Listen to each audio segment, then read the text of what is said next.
Hi, it's me, Sydney. Today we are going to be talking about one book. We're going to be talking about Mouse. Recently, Mouse has been in the news because it has been taken out of a county's 8th grade ELA curriculum in Tennessee. I am from Tennessee, and I am also an educator in the public schools in a different county in Tennessee. I just want to make sure y'all know where I'm coming from before I kind of get into depth with this book. Okay, first of all, I am a art teacher. I am kind of inside and also an outsider for this topic. I don't teach kids how to read, and I don't teach ELA or English language arts. I teach art, but I do know what my students are reading in middle school. I'm also a middle school teacher, and I deal with 8th graders 10 months out of the year, 6th, 7th, and 8th graders. So I kind of know their maturity level and where they're coming from. I also know my students and not this other county, but I'm kind of sure that a lot of students are the same throughout Tennessee and probably in many areas in the world. From my understanding, the book Mouse was taken out of the ELA curriculum. I don't know if it's been banned necessarily in the library, but it doesn't look good, does it? It's pretty much been told that we don't want to see this book in the classroom or be taught. The county did say that they have no problem with teaching the Holocaust. It's actually a pretty normal topic for 8th graders to go over. I remember some 8th graders in some classes reading Anne Frank, for example, and they want to teach the Holocaust, but for some reason this has made people mad. And I went through the minutes and read the articles, and what I can see that they're mad about, they are mad about profanity, the violence and death of children, and also like depictions of death and some nudity. So I decided to read through this again, and I have the complete Mouse. And I think, considering how they were talking, they were only talking about the first book. So there is a part 1 and a part 2. So there's 2 Mouses. So see, there's a 1 and 2. Considering how they're talking, I really think they were only referring to Mouse 1. If they complained about other things, I would see Mouse 2 being complained about more because of the violence, and the second part is a bit more. There's a lot more death and there's a lot more violence. So let's talk about it a little bit and what I found rereading the first book, and I do plan to read the second half just to finish up the complete Mouse. I read this book for a course in college, actually. It was my master's, and we were studying the American Jew. And so we looked at the father and son's relationship a lot. We didn't focus on necessarily the Holocaust. What we were focusing on is the American Jews' point of view and where they're coming from. So keep that in mind in my history of the book too. So what is Mouse about? Mouse is about a man talking to his father about the Holocaust. It's essentially the author's father story, and it's made in such a way that you see the interactions between the son and the father, and it brings you to the present, or the 70s at least, or 60s, I'm not quite sure, and it takes you back to the father's memories, and it kind of goes back and forth.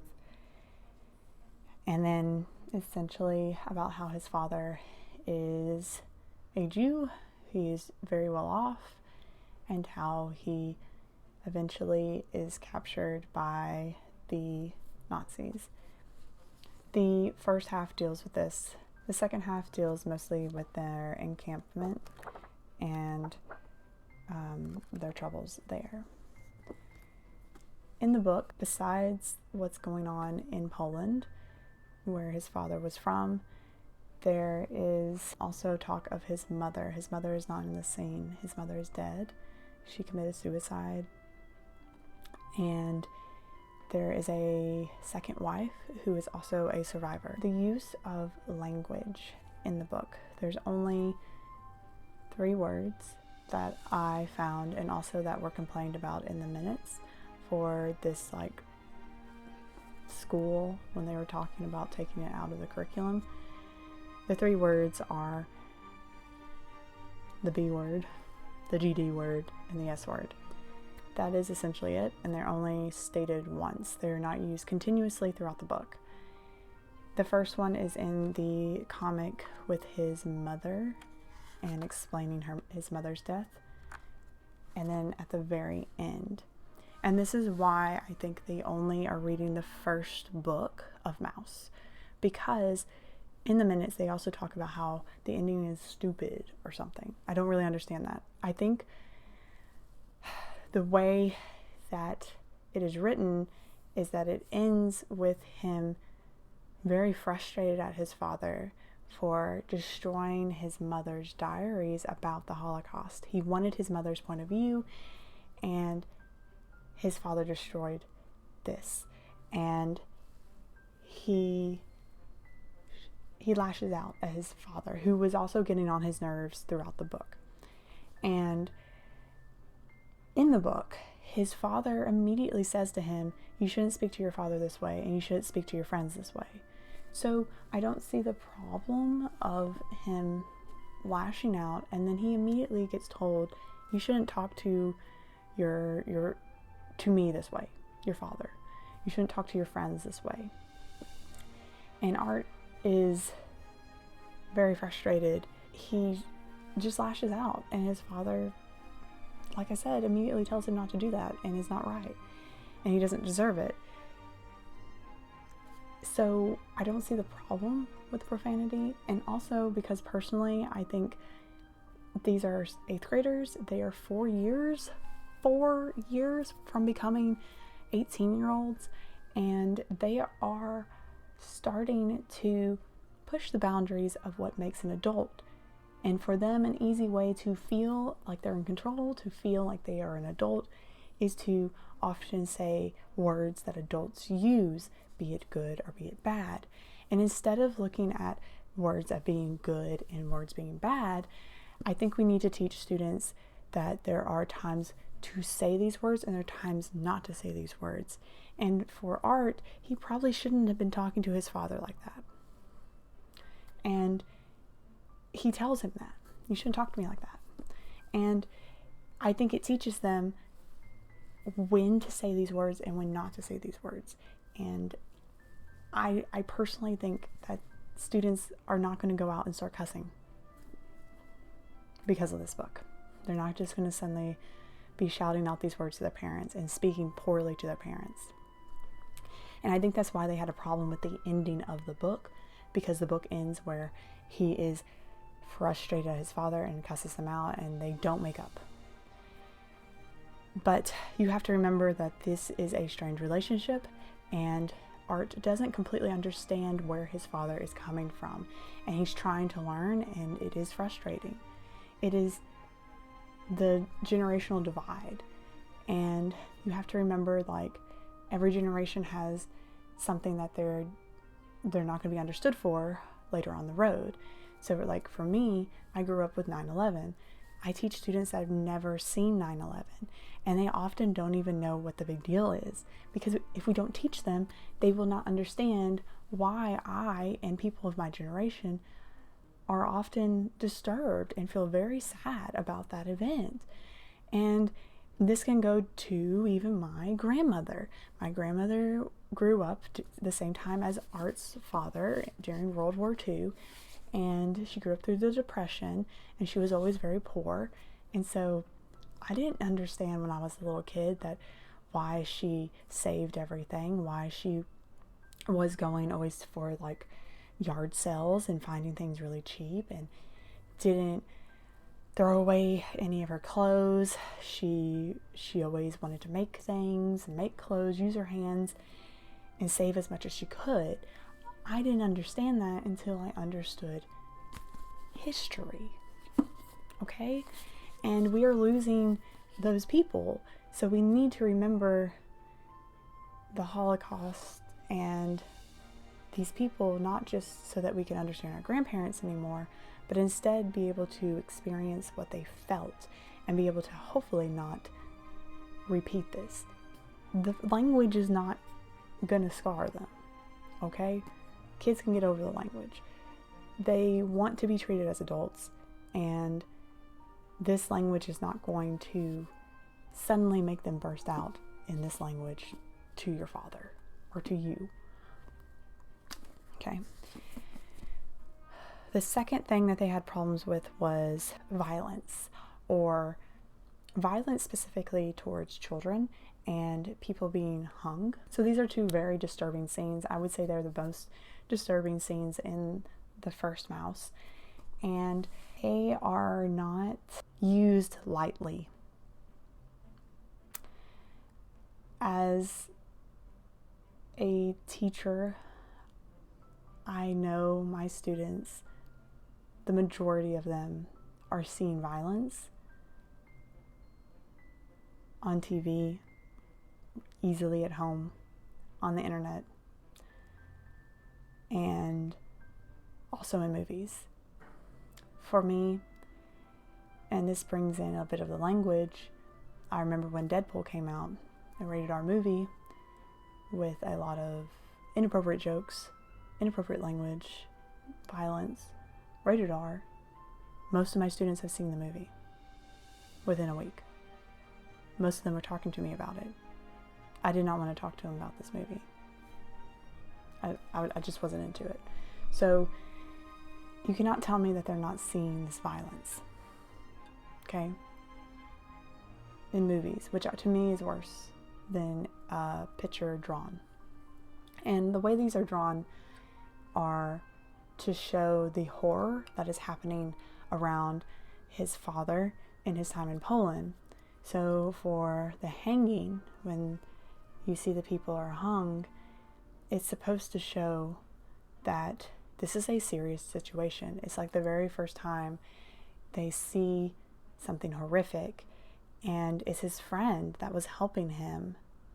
So he's finding out very quickly that his friends can get in trouble for him, and the people around him are going to get hurt, and he is going to get hurt, and they need to work so hard to not end up like that.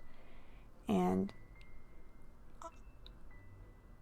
the images are there, but I've seen worse drawings and depictions of people dead, and I think it's done well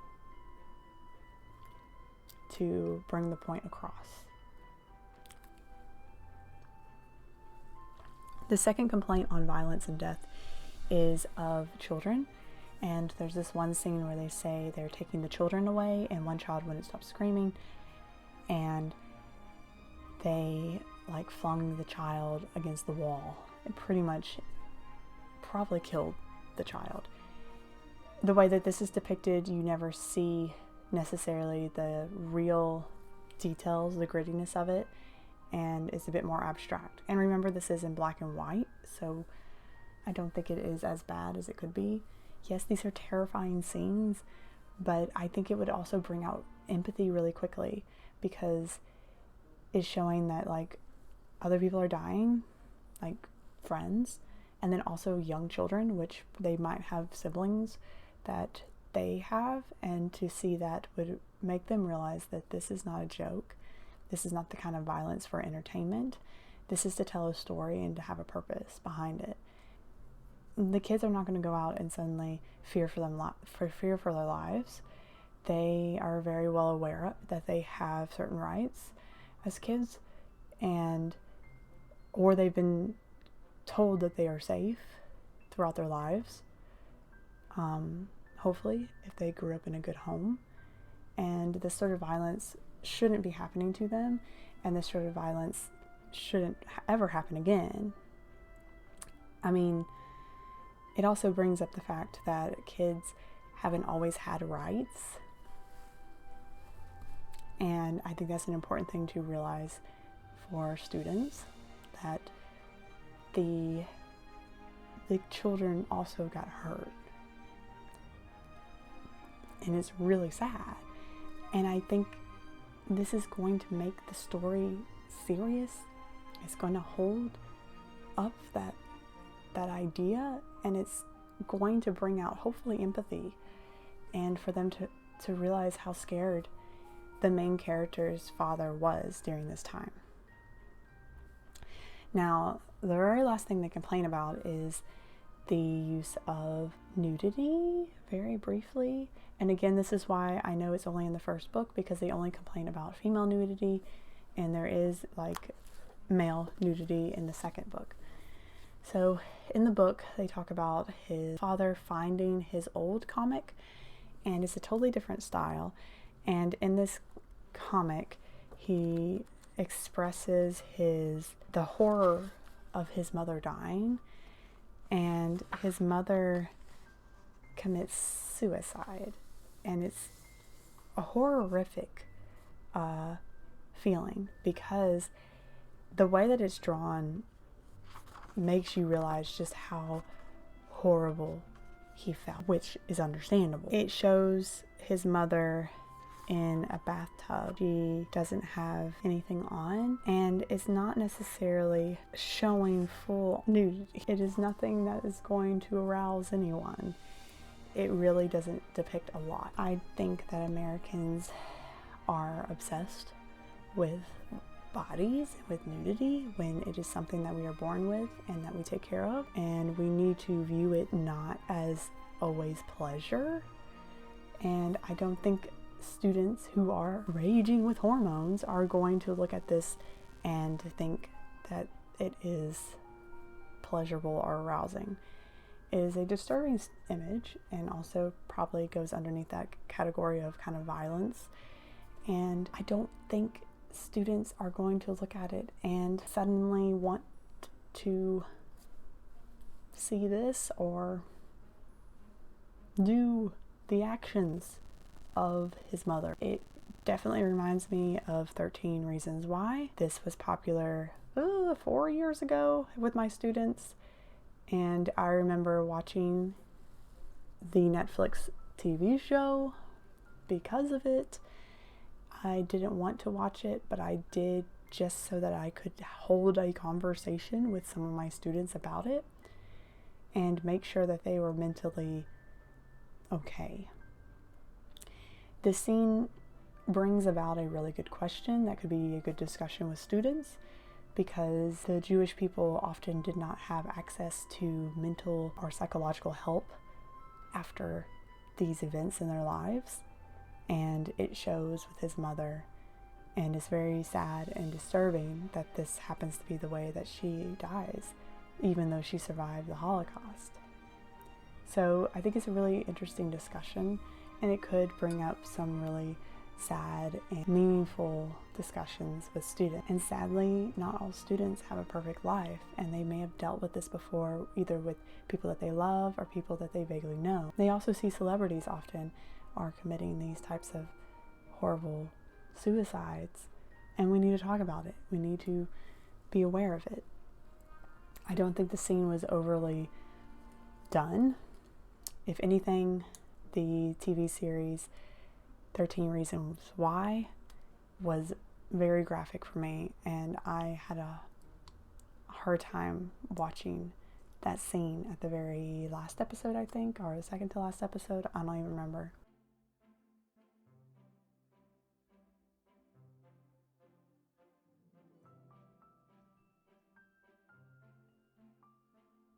there's nothing wrong with mouth. Maybe it's too much for some students, but it isn't like maybe out of 4 pages of this that they have a problem with.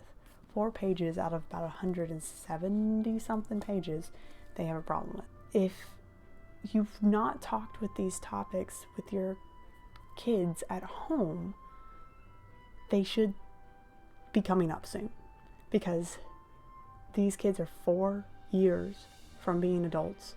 They are about 4 years finished with school. They're going to see the real world soon. It is definitely a easy, accessible read for students so that they can easily understand the horrors of the Holocaust.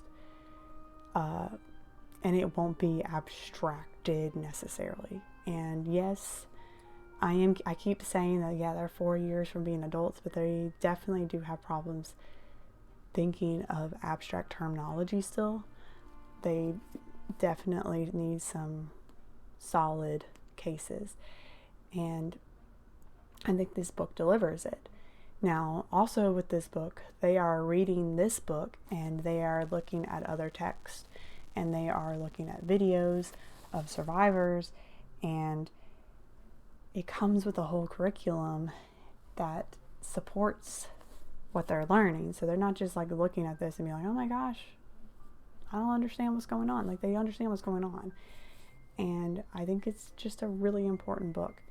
I don't agree with them taking out of the curriculum. I think they would have found that students did not have as big a problem with it. It's interesting that it's adults that are complaining, and I think you cannot have students come and discuss their opinions of the book. And I bet if you did, students wouldn't have any problems with this. Like, that's what is crazy for me, is that I think if the students had a problem with this, they would tell you they do. And then if you say, well, they don't know what they're looking at, I think they do. I think they do. And they appreciate being treated as young adults at 14. They really do. They understand more than you think. And I only saw in the minutes grown adults complaining about the book. I am really happy that it is caused a stir, and now sales have risen for this book. Again, an important book during the Holocaust remembrance time, I think. And this is a great place to start if you want to research the Holocaust and learn a little bit more. It's definitely going to tug your heartstrings. It's definitely going to make you thoughtful, and you will feel a lot of empathy for the Jewish people. If you find a book about the Holocaust that doesn't make you have any feelings of sorrow, of regret, of bad things, then that book was written wrong. And that book was written maybe with sympathizing for the other side. So that's all I have to talk about. I thought this was a really important topic. If you've not checked out Mouse, please check out a copy, buy a copy, find it in your used bookstore somewhere. It is an important book. I do recommend the complete Mouse and not just the first. If I was in 8th grade and I read the first Mouse, I definitely would want to read the next Mouse. If you are a student and you're reading Mouse, tell me what you think below. If you disagree with everything I say, I hope you already left this channel and never coming back. But if you have anything else to say about Mouse and want to talk about it, please, let's talk about it. We need to talk about this. Tennessee has also tried to ban or censor some more books in different counties, one being the Seahorse book, and there is another book. I think it actually did get taken out of the curriculum. I think it's To Walk Two Moons. Yeah, definitely something to talk about, something I'm passionate about. Books don't need to be banned. Books don't need to be censored. We need to get that message out there, and we need to read and learn as much as we can. And I love the spirit of the artist for this book, the author. If they are banning a book, go out and read it, because they don't want you looking at something, let's definitely pick this up and let's read it. See you guys later. Bye.